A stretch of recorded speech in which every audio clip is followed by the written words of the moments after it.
Have you ever wanted to know when you were at the field what was going on inside your log files for data that you logged on your radio? Now you can, and you don't even need to hook up to a computer.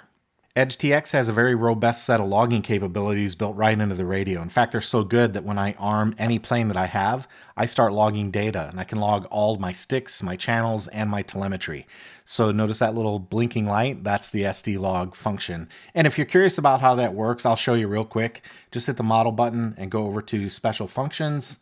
And once you're in special functions, you can create a special function. I use my arming switch again, and the function is SD logs. And you can set the interval to whatever you want. So if you want to set it to a half a second, you can do that. By setting the interval to 0.5, now the radio will log all of my values every half a second. So that's how you turn on SD logging. And when you do that, any stick or channel movements will be logged. And the other thing that will be logged are telemetry units if they're defined in your telemetry setting to be loggable. And you can check that just by going into the telemetry value and looking at the logs option and making sure it's turned on. So any telemetry sensor that you have, when you have that log switch set to enabled, it will show up in your SD logs.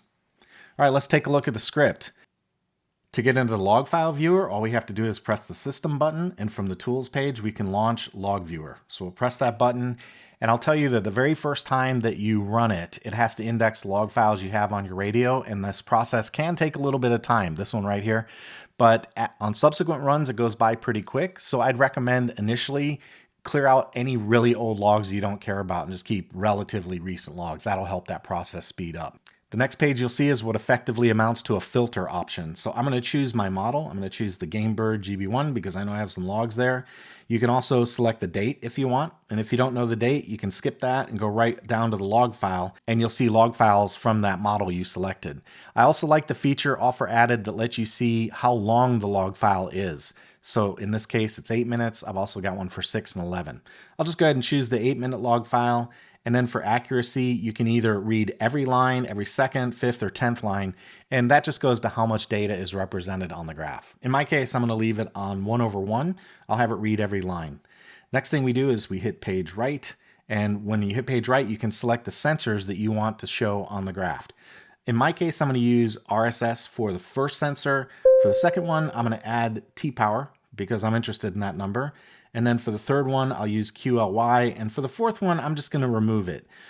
Personally, for me, I think once you start getting past 3 sensors, it gets a little busy on the screen. But for some of you, you might find some correlation you need to do for 4. So, whatever. You choose what works for you. In my case, I'm just going to leave the fourth one empty by putting a couple of dashes in there. And then we hit page right again, and the log viewer will build our graph out. This doesn't take too long.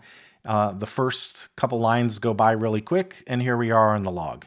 Let me give you a little tour of the log viewer. On the bottom, you can see your key. So my green line is RSS, my red line is T-power, and my white line is RQLY.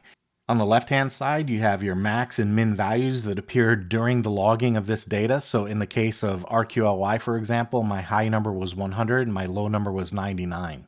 So those are your min and max values. And then finally, along the top, you can see the log file that was used for analysis. So now that we're in the log viewer, we can do a couple of things with our sticks and with our rollers. The first thing I'll show you is how to zoom in. If you move the elevator stick forward, you can see the graph is starting to spread out a little bit. That's kind of a zoom feature. And then if you move the elevator down, you'll see that it's starting to zoom out a little bit. So that's really handy if you want to look at the overall performance of your graph. And then if you want to zoom in on a particular area, you can also do that just by pushing up on the elevator. The second thing you can do is use the aileron stick to scrub. We call this scrubbing when you're sliding back and forth over a set of data. So you can use the aileron stick to scrub. And when you get to an area that you're interested in, say you want to take a look at that little peak for some reason, you can fine tune a little bit with the scroller. It's kind of like using a tuner on an old TV, So you can use a scroller just to find that very special point you want to examine. Say I want to take a look at this one over here. I can use a scroller to do that as well. And just kind of move the scroller over, and we'll figure out what happened here at this low point on RSS. And we can see it was -72 at this low point on the graph. You can also use your rudder stick to move the scrub head back and forth if you want. And then the last thing you can do control-wise, if you press on the jog dial, you'll be presented with a min and max value for each sensor that you have. And what this allows you to do is move these values up and down on your radios. So what this is doing is moving the max value down just a little bit, and I can scroll to the right, and this will present the min value. And if I push the stick up, what that's going to do is compress that series just a little bit. So it gives you the ability to kind of manipulate and massage the data on your screen so you can make it easier for yourself to read. Use the scroll dial to scroll amongst your sensors. So this is T-power, max, and min. This won't move much because there's only 2 values in here, so it's basically a straight line. So that's a bad example. Here's RQLY, there's max, and if I want to bring that min up, I can do that just by pushing the stick, and you can see how my min values now are a little bit more compressed. That's how the Log Viewer LUA script works. Now let me show you how to install it.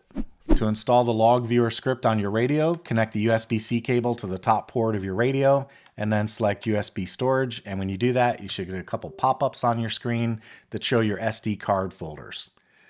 I'm going to leave those set aside right here, and then on the left-hand side, we'll open the browser. I'll give you a link in the description where to download these scripts, but you simply go to the script page and click on the code button and then download zip. I have this browser set to drop downloads right here on my desktop, so there's the zip file I just downloaded. I'll open that up, and in the Scripts and Tools folder, I see a Log Viewer folder and a Log Viewer LUA. Those are the 2 we're interested in. So on the right-hand side, navigate to Scripts, Tools on your SD card, and then we're going to take the source files and drop them into our SD card on our radio. We'll just grab those, the folder and the LUA script itself, and drag those over here to the right. I'll get a complaint that those already exist because I've already installed the Log Viewer, but I'll hit replace. There we go. And that's it. Once you've done that, that will install the Log Viewer in the Tools menu of your radio. So we go back to the radio now, unplug the USB cable, and no, you do not have to safely eject it from Windows. That's a question I get all the time. You don't have to do it. That's been dated for a couple years now. It's not required. So now that we've done that, we can press System, and then we'll have Log Viewer right here.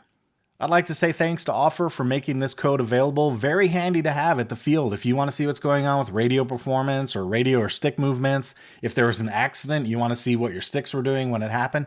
Lots of valuable capability in this Log Viewer on the radio. Very handy to have. If you like the content, make sure you drop a thumbs up, subscribe, and hit the bell so you know when new videos hit the channel. That's all I've got for today. Take it easy. Get out there and fly something.